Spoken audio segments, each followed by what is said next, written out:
broadcast. It's still AM Chat. It's time to take a look at what's happening on the front page of the newspapers. Yemi Daniels is here. Yemi Daniels, thanks for joining us. Good morning. Okay, Wofai is going to kick off with The Guardian. Yes, The Guardian's screaming headline says, How Jonathan Saved Nigeria from Grave Crisis by Buhari. President admits it's been a tumultuous year in the villa. Leader explains failure to release looters list. That's on pages 14, 15, 53 and 57 of The Guardian. Troops allegedly detained Tompolo's mother, ransack father's house. Cameroon's comment on Nigeria unfair by British MP. EFCC to quiz health ministry officials today. Chad Hinton jailed for crimes against humanity. 2 policemen fared killed in Asaba as pro-Biafra protest rocks southeast. 10 agitators die in Anambra, 4 in Delta. Government warns troublemakers, 92 held in Ebonyi State. That's still on pages 14, 15, 53 and 57 of The Guardian. Naira crashes to 285 Naira per dollar at interbank market. Experts BDCs applaud new policy. Pharmacists decry currency fluctuations on page 6 of The Guardian newspaper. How Jonathan saved Nigeria from grave crisis by Buhari. The president has come out to affirm and reconfirm his stance on the former president's speech. What are your comments on this? He considered defeat. He called him shortly after the elections, shortly before the elections was concluded in 2015. It's an interesting information, but it's something that Nigerians actually appreciated. Because if Jonathan had not conceded at the time he did, probably would have been in some kind of turmoil now. And so you give it to the former president for being so magnanimous and for being so statesmanly to have conceded at the time. Because if you look at the run-up to the elections, it was quite tense, and they had to sign documents to say that they would. And some people were saying that if they lost, that they would possibly form a parallel government that they just couldn't imagine losing. And against the backdrop of that, and don't forget that the election wasn't perfect. But if the reverse was the case, what do you think would have happened if the reverse was the case? Probably would be in a worse situation now, honestly.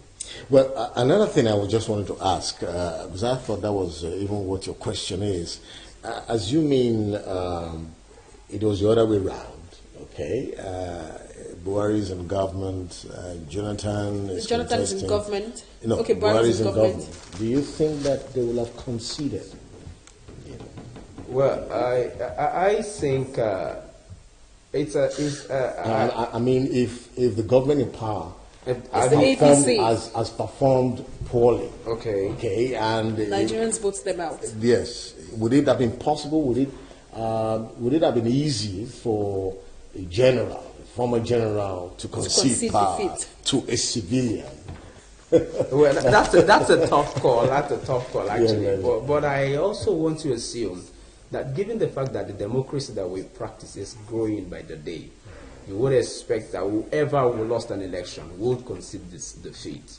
I do not expect a general to lose an election and insist he wants to remain in power. But also remember one thing is that the international community was actually focusing on Nigeria. Okay. And there is no way an incumbent would actually say he wouldn't step down if he lost an election, because all eyes were actually, we were the synergy of all eyes at the time.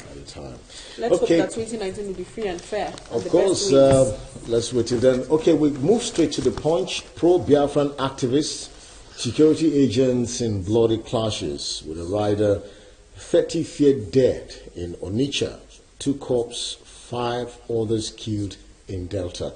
You can get this on page 2. Nigeria risks losing all buyers to Iran, Saudi Arabia, on page 25. And ex-Chadian President Habre jailed for life. You can get this on page 7. And panic as fighter jets fly over Bielsa Delta creeks on page 12. And still on the front page of the Punch, President seeks speedy passage of anti-money laundering bill. And stock market lost 1.7 trillion naira in 1 year under President Buhari on page 26. If you look at the front page of the Punch, there's a picture of tires in flames in one of the roads in Onitsha. Yemi Daniels, this is more like a time bomb. And if you're in a position to advise the president concerning the pro-Biafran groups, what will you be telling him in terms of looking for a way to manage his situation? Well, interestingly, well, it's a tricky situation, actually, very tricky. But I also do think that the president needs to be very, very conscious.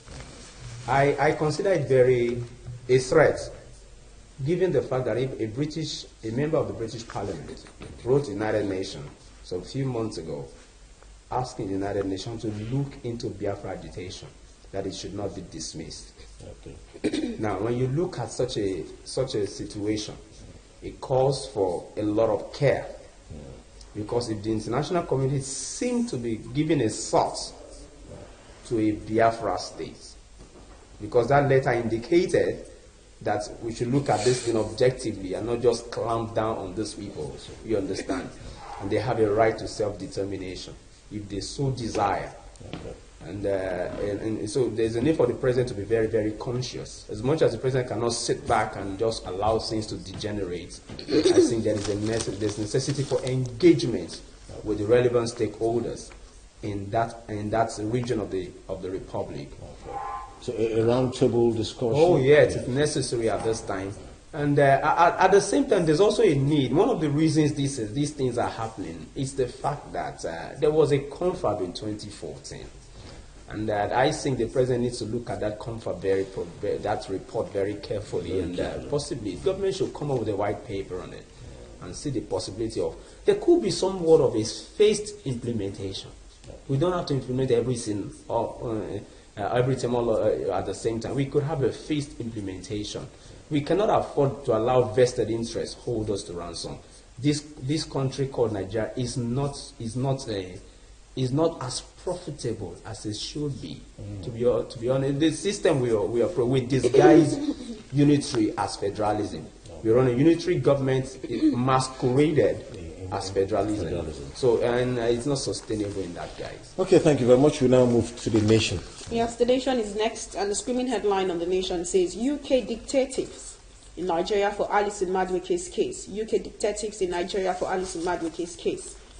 Bloody pro-Biafra protest in Onitsha, Asaba, others. That's on page 40. Clashes in Aba, Umuahia, Owerri, Abakaliki, and Rivers State. Other stories, ex-Chadian president Habir gets life for war crimes. That's on page 44. Military deploys fighter jets in hunt for vengeance. That's on page 7. I respect Jonathan for conceding defeat, says president on page 8. Ahmed, 2016 budget, a boost for Kwara's development. That's on page 43. Buhari inherited burden, says Shoyinka on page 3. PDP crisis, BOT raises three-man panel to meet sheriff. Why I called off convention by chair. That's on page 6. Buhari urges passage of money laundering bill, NDDC budget on page 7.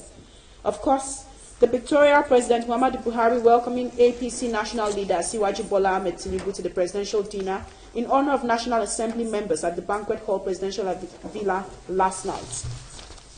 Very quickly, PDP crisis, BOT raises three-man panel to meet sheriff. Why I called off convention by chair. It means sheriff is not piping low on this. He's still at it. What do you portend? What does it portend for the PDP? I mean, 2019 is fast approaching. Fayose is still there. It seems like a house divided against itself, you know. So what's the future? We seem not to have... I seem not to understand where the PDP is headed. And you know what? Just to add to what you've said, if you notice during when the fuel price was increased during Jonathan's administration, some of the bigwigs right now in the APC had a stronghold of the civil society groups. And so when this time around, we didn't see much fire from the civil society, groups. So it begins to tell us that there's something really. We need to understand the fact that the civil society group as presently constituted in Nigeria is a little bit patronizing, to be honest with you. And how do you get to know that there isn't so much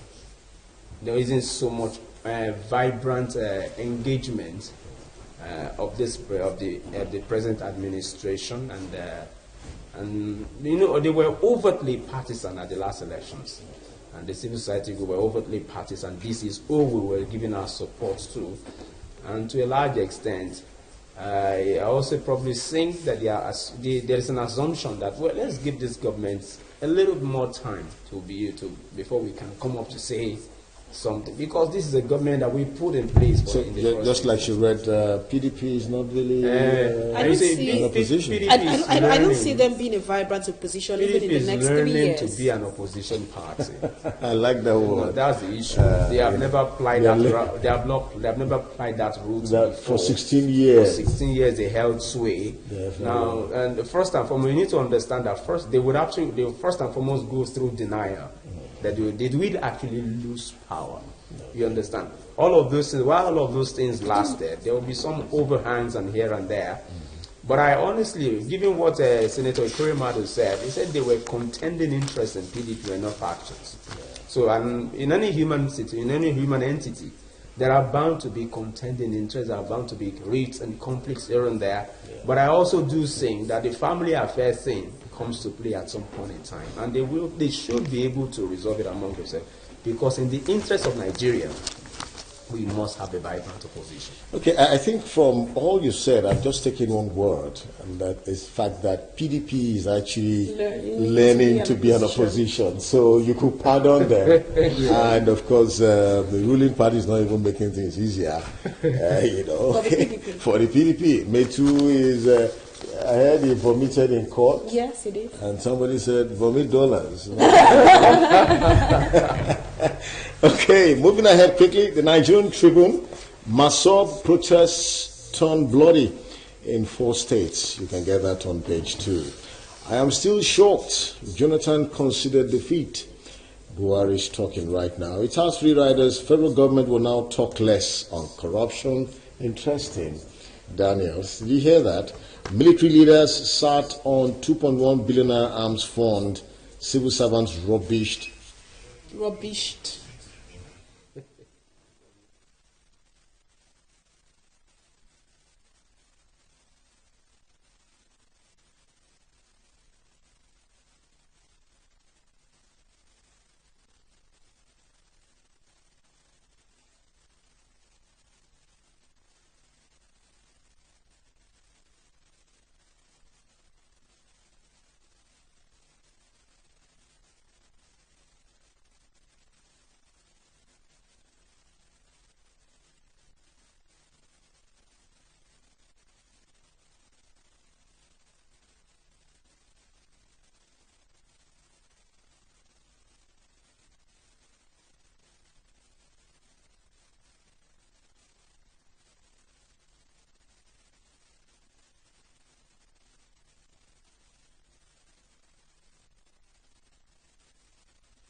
All right, you're welcome back. We're sorry for that break in transmission. We were just giving you a lowdown of stories on the front page of the Nigerian Tribune. And quickly, just to quickly recap some of the stories we mentioned before the breakout. Masob protests turned bloody in 4 states. This is on page 2.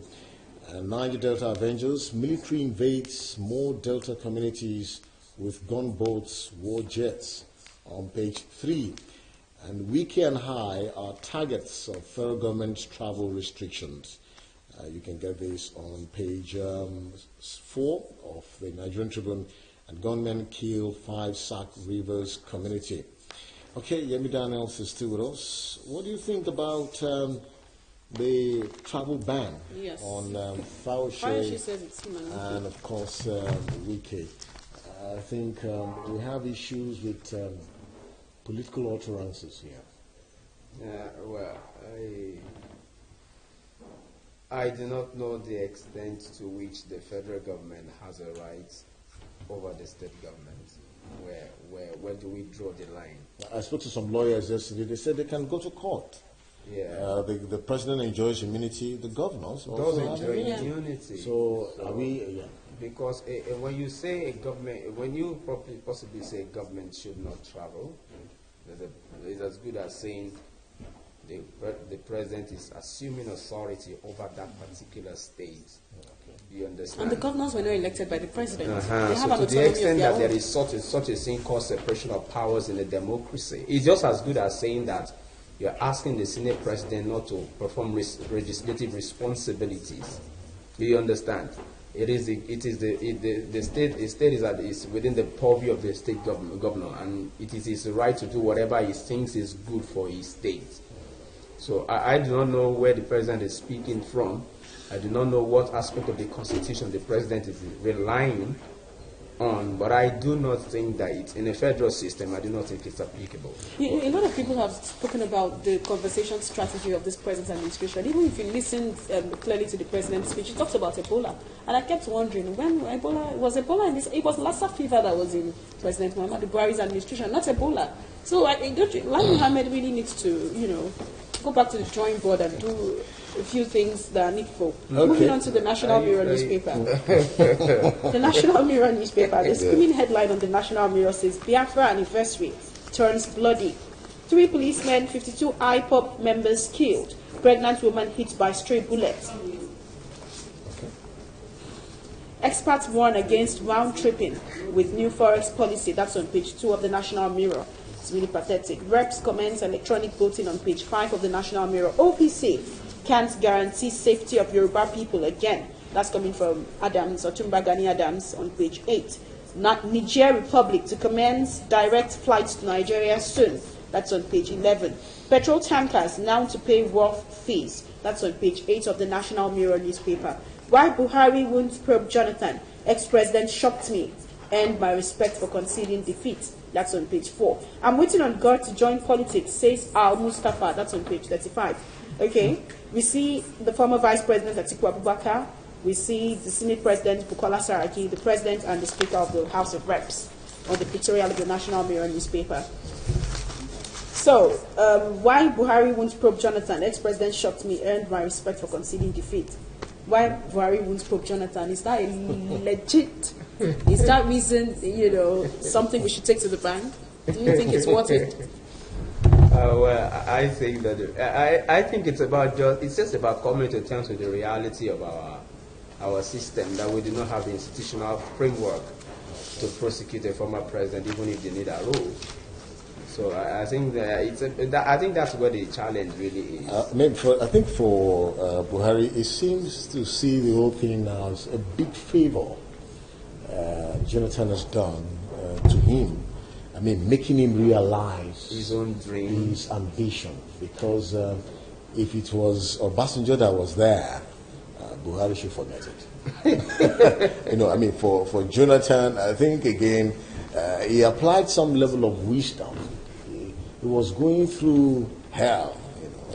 Jonathan, and he said, "Look, why am I troubling myself? I better give you." There were several editorials on the papers. Jonathan said, "I was in bondage." Oh yeah, I was caged. Yeah, I was caged. The truth of the matter is this, and I think that's the situation with the president, the incumbent administration, that there are vested interests in Nigeria. Definitely. You needed to see did you watch? If anybody watched the broadcast, I did. Honestly, the president, it was like the president. It was obvious the president is overwhelmed. No, he looks. The speech was like very uninspiring in my opinion. He had to use the teleprompter. You understand? So, I was not proud of that broadcast. I wasn't proud of my president. At that broadcast. Sometimes I imagine that is it possible for an American president or British Prime Minister to speak in this Yemi kind Daniels, of... let me ask you a question. That's his opinion. You better hold your opinion. But then, Mr. Benjamin, Yeah. I just want to understand something. Do Nigerians like it when we try to make stories seem better than they truly are? And most times you have issues when you come out to tell us just the way it is.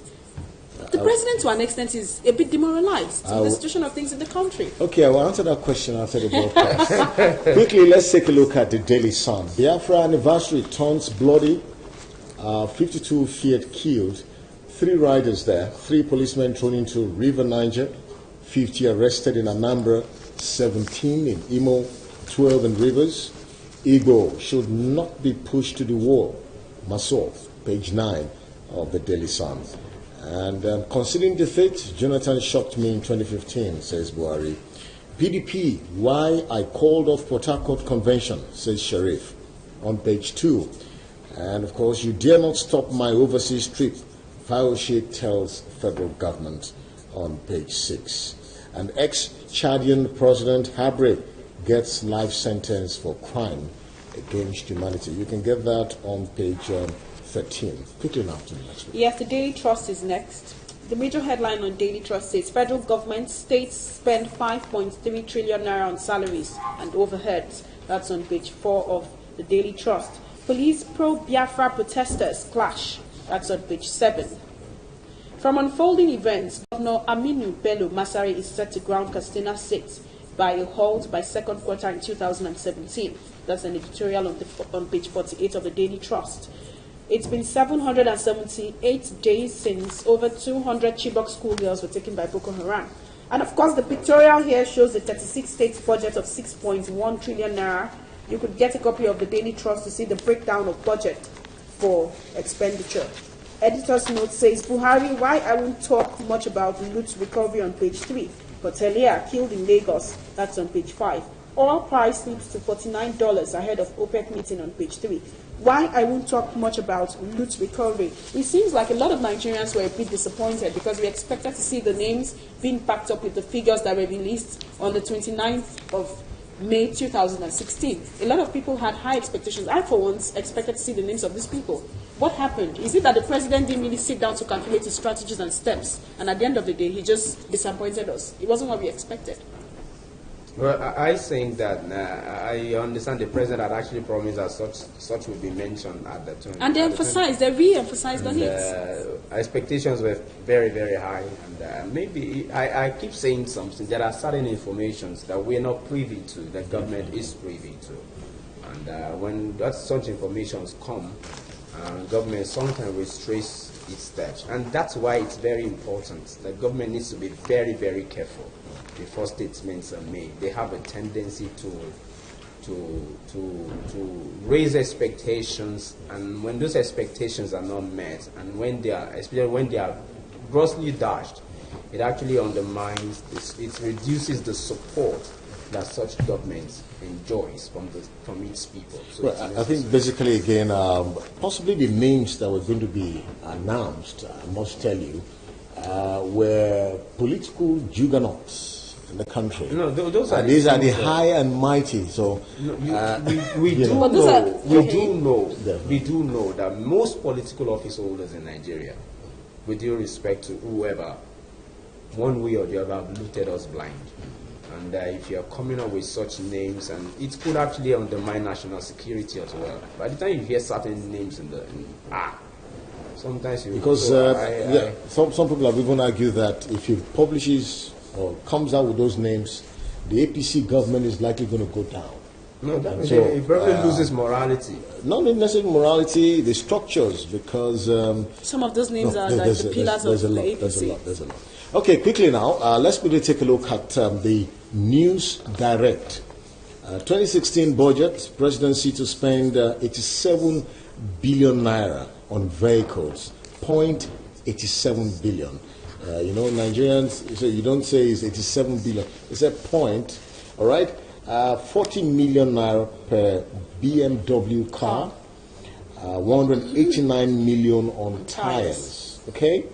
And of course, LNG imports from Nigeria dropped by 22.3. We're looking at the News Direct right away. And vandals destroy newly completed Songo Ijoko Road. And Biafra agitators kill policemen throw two into river in Delta State. News Direct, Yemi Daniels, 40 million naira per BMW car, and 189 on tires. I want to ask a question. I wonder how the media actually also get some of these figures. No. The question we should be asking: if these things were true, what are we? Where is this money coming from? In an environment where we know that we're almost stranded here, the economy is in the worst of shape in the last 25 years, and the presidency still willing to buy a car for 40 million naira. It contradicts his body language of You anti-corruption. understand? We should be saying no to profligacy here.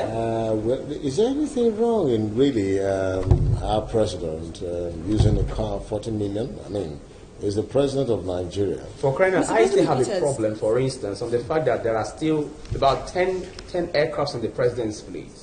I have a problem with that. But the president, Buhari doesn't use them really. Well, that's the more reason they should have sold them, because we're just spending money maintaining them. I think that's a good idea. Sell them. Okay, I'll keep my thoughts to myself. The New Telegraph is next, and it's the final paper for review. The screaming headline on the New Telegraph says, Biafra scores fared dirt, 400 arrested. That's on page 2 of the New Telegraph newspaper. Soldiers, police, protesters in deadly clashes. Policemen thrown inside River Niger. 2 killed. That's on page 2.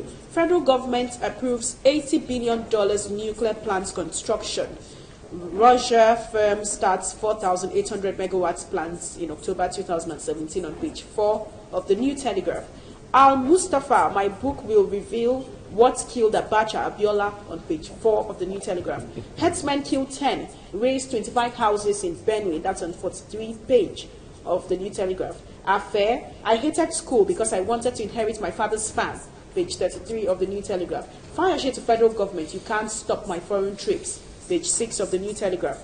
I have great respect for Jonathan, coming from President Muhammadu Buhari, for him to have considered defeat even before the result was announced by INEC. I think it was an act of generosity and patriotism. This is where I pay my respect to Jonathan. Page 3 of the New Telegraph. New eye implants could stop age-related blindness. That's on page 10 of the New Telegraph. We do urge you to get copies of these papers and these dailies to get yourself informed on all these issues. These are pressing issues. There was also you read there, but talking about Al-Mustafa, that is going to... Al-Mustafa, my book will reveal what killed Abacha and Abiola. Why must some of these revelations be in the book? Well, also just said, what was the title of his book? Under My Watch. My watch. And El-Rufai also brought An accidental civil servant. No, actually, books are supposed to be documentaries. And then there was Watch the Watcher. Oh, yeah, that was Inka Odumaki. Very interesting. Interesting. I think we need to really get these books. Yes. But sometimes when you look at these books again, a very independent reviewer will puncture holes in some of the accounts. Well, obviously, because most books in Nigeria are not written. I wonder how they've got the time to write the books. But it's okay. Like you said, there are documentations we must read. So, Ofa, you get yourself one. I will. I'll give myself a copy. Thank you, Yemi Daniels, for coming. Okay, up next on AM Chat, we'll be looking at the causes and prevention of teenage pregnancies among the girl child. And of course, we have, we're going to be looking at the issue from the socio-psychological point of view and, of course, the medical perspective. We'll be right back.